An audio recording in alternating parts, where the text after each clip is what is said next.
I don't really feel like talking to anyone. I'm just tired. And I'm like, damn, can the pain stop? And I just want to recover.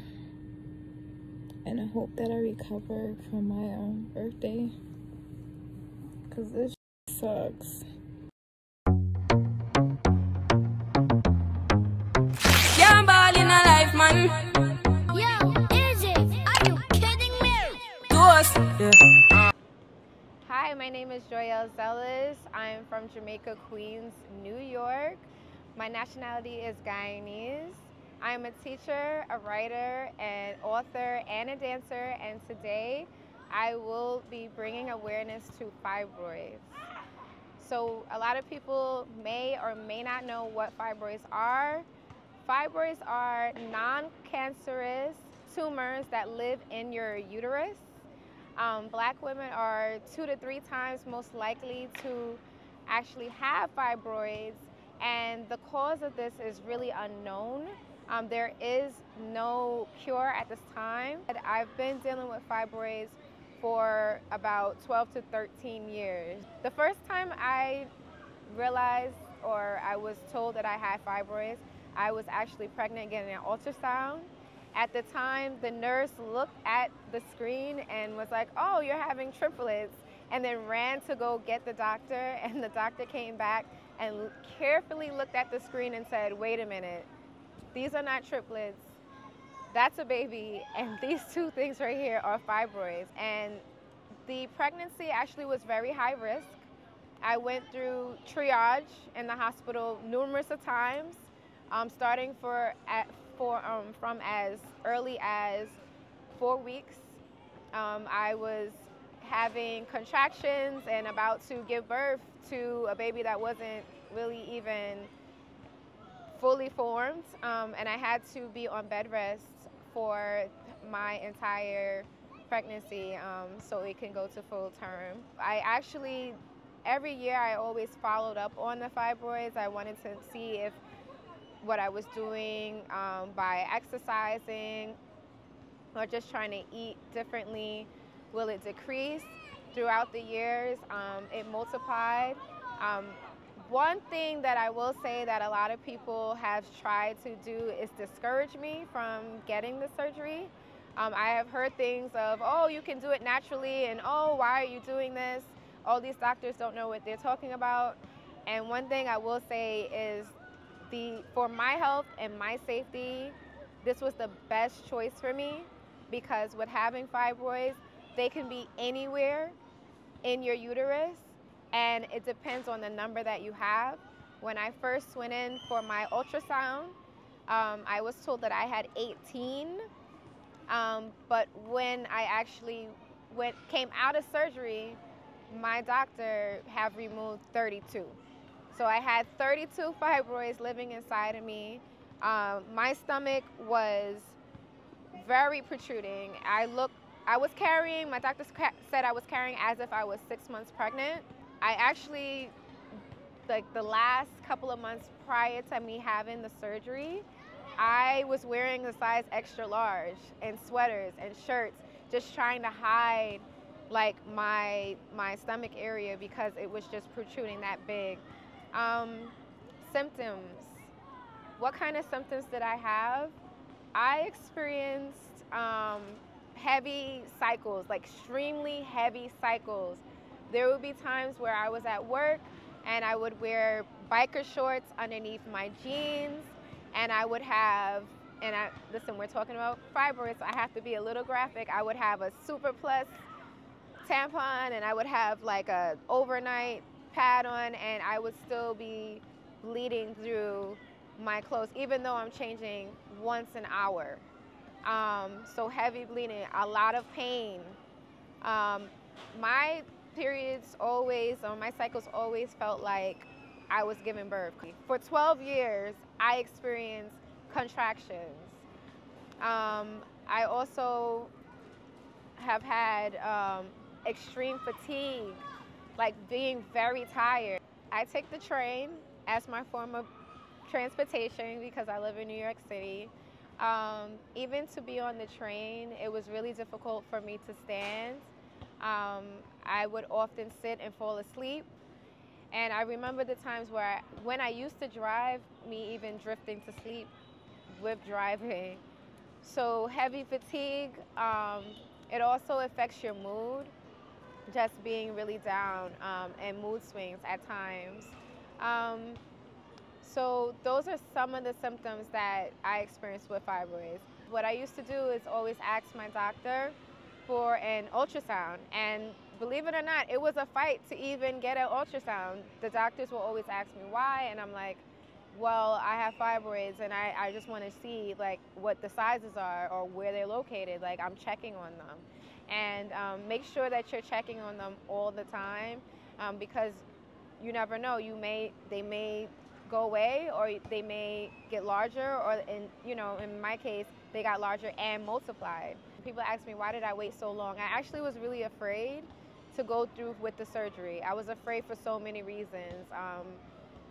I didn't want to be put asleep, to be, under the knife with anything. I really did want to do every removal that was natural, but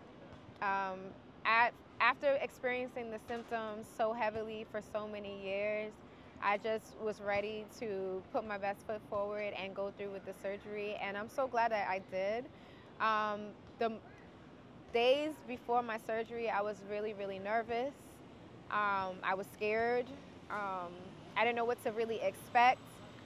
I had a phenomenal surgeon. Actually, it wasn't until later on I found out that she was around my age, which was like even more shocking. Like, this black woman that is a surgeon and just knew her stuff. And she actually made me feel really comfortable. She played even reggae in the room before I went to sleep. She had a phenomenal team, really supportive. When I got out of the surgery, I was very weak. I actually experienced 4 blood transfusions in the hospital, which I never received a blood transfusion before. So I really appreciate everyone that donates blood, because I'm not someone that could have donated blood because I was high in anemia. And that's one thing, if you have a lot of fibroids, you're going to be low in vitamin D and you're going to be high in anemia. And no matter how many iron pills and vegetables I took, my iron was really low. So after the surgery, I had 4 blood transfusions. It was really hard for me to sit up and even talk. I didn't have the energy. I felt like I was fighting for my life, to be honest with you. Today is day 4 of me in the hospital. Everyone said I'm doing great. I feel emotional. I cried in front of my doctor the day that came checked on me, because I see all the other women that had C-sections and they're like walking around. They just had their baby. And I'm like really exhausted. Like, I'm crunched over walking. I don't really want to walk because it's exhausting to talk. It's exhausting to walk. To get up out of the bed is really hard. I was supposed to leave the hospital the day of my surgery. They said, okay, maybe you'll stay 1 night. I ended up staying 4 nights, and they didn't want to release me that 4th night. They wanted to keep me the 5th night, but my spirit was just so low that they said, okay, let's just give you a try with going home, and they'll keep tabs on me. So that's what they did, and my spirits, because I felt defeated, like on a floor where a lot of other moms had just had their babies. They were walking around, and it was difficult for me to even sit up and to eat. But once I got home, still difficult for me to sit up and to walk. My daughter helped me a lot with really learning how to sit up and walk again. I am 3 months post-surgery. Yeah, 3 months post-surgery. How do I feel now? I feel better. I feel better. I'm still on the road to recovery. There's still a lot of things that I'm not able to do as yet. I'm working through that. what did I start to do? Like, what am I doing as far as like to keep me on the right track after I'm like fibroid free, which I'm so excited about. I actually started therapy while I was in healing, so I couldn't sit up, but I started therapy, and I actually was scrolling on Instagram one day, and I saw an ad for like therapy that I can do virtually, and I just hopped right on it, and I've been in therapy ever since. I also go to church. I remember the first time I went to church since my surgery, I couldn't really walk. I couldn't walk, I couldn't really sit up, but I just really wanted to be there to just thank God for just getting me through the surgery, because it was something that needed to happen 12 years ago that I waited so long to do because I was so scared. And yeah, I went. I am on the journey of being a pescatarian. My doctors recommended to not eat meat, and the vegan life is a little too hard for me. So I wouldn't say that I would go vegan. I won't say never, but vegan for me right now, pescatarian life it is, with more vegetables. I drink a lot of water. That's one thing I noticed in the hospital. I needed water, like, and I wasn't drinking enough water. So now I drink a lot of water, and I take my vitamins, and that's about it. I don't know how else to end this. I think that I failed to tell you how this affected me mentally and emotionally, which is really important. So as a dancer, when I was dancing and doing certain moves, you couldn't really see what I was doing because of, you know, the stomach protruding so much. Also, I didn't feel comfortable in my own skin anymore. I didn't feel comfortable. I didn't feel good about myself. I didn't feel all woman. I felt like heavy a lot of different times. I don't know what else to say, but if you got this far, hit like, share, and subscribe. It took me a very long time to do this video because I'm a very, very private person. I do not like talking about things that are very personal to me. But I'm a firm believer that, you know, God puts us through things so we can, you know, advocate for others or just talk about it. So other people that are going through it, you know, they can know you're not alone, because I felt very alone in my process. My surgery day was the beginning of June, like I said.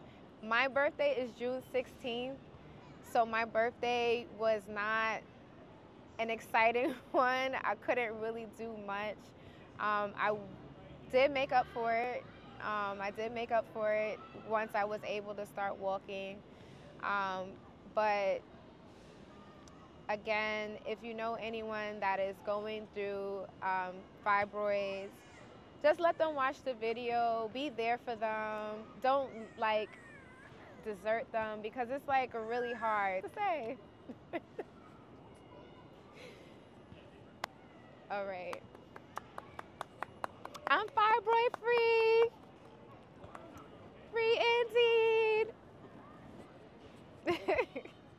Oh my God, there's one more thing. There is one more thing that I wanted to talk about with fibroids. Thank you so much for watching this video. There is so much to talk about when it comes to fibroids that I know that I'm going to make this a part 1 of a part 2 video, where in the second video I will answer more of your questions, and I will also make sure that I'm including more clips from my hospitalization and road to recovery after. The life after fibroids. So if you know anyone that is also experiencing this, please make sure you share it with another woman. We are all here fighting a good fight. Each one teach one. Thank you so much for staying tuned, liking, sharing, and subscribing. See you on the next one. Peace.